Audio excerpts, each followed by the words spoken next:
It wasn't pretty, and at times it was tough to watch, but Indiana got the win over Notre Dame tonight, 69-58 in the second game of the Close the Gap Crossroads Classic here at Conseco Fieldhouse, the first annual, and hopefully it continues on for years to come because it was an excellent event, bringing 4 Indiana teams to the Circle City. You had Butler and Purdue in the first game, which was a classic. It finished with an Andrew Smith tip-in, a final 67-65, and maybe it will be a jump start to Butler's season.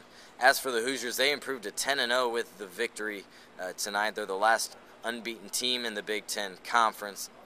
The Hoosiers, it was a grinded-out game for the most part. They relied predominantly on Cody Zeller inside. He finished on the night with 21 points and 8 rebounds on 8 of 14 shooting for the Hoosiers. They led by as many as 15 in this one, but they also trailed at most by 9 and were able to come back.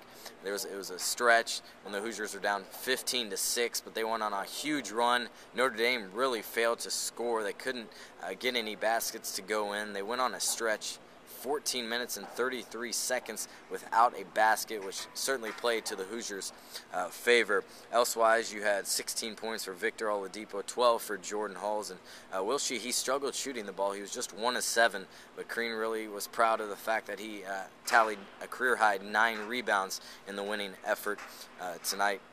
I was anxious to see how the Hoosiers respond coming off a big win a week removed from the Kentucky win, the #1 team in the country, and they did come out a bit flat, struggled shooting the basketball, but in a grinded out type of game, which I think is good for the Hoosiers in the long run. Their defense showed, holding Notre Dame to 38% shooting the ball for the game, and they really took it inside. They didn't settle for outside jump shots. Nearly half their points were in the paint, 36 of the 69. The Hoosiers got a nice quality win here.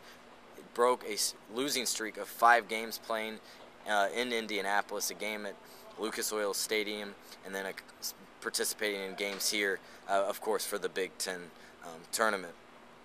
It showed them Indiana's maturity tonight, I think, showed a lot how they were able to overcome a big deficit. They stuck with it. Cody Zeller battled foul trouble for a bit of the game, and he was confident in his ability and stuck with it.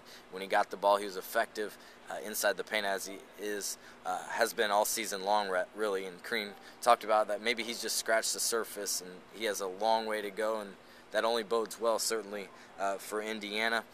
Crean noted that overall they were really harping on guarding the three-point shot. That was what Notre Dame really came in and brought to the table.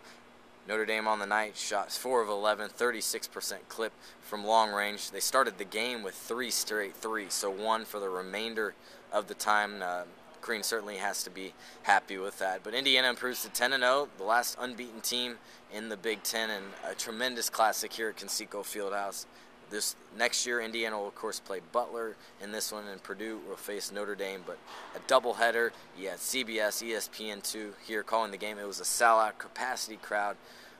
But overall, the Hoosiers picked up a nice win, a grinded-out type of win over Notre Dame by a final of 69-58 here at Conseco Fieldhouse. I'm Scott Agness for VigilantSports.com.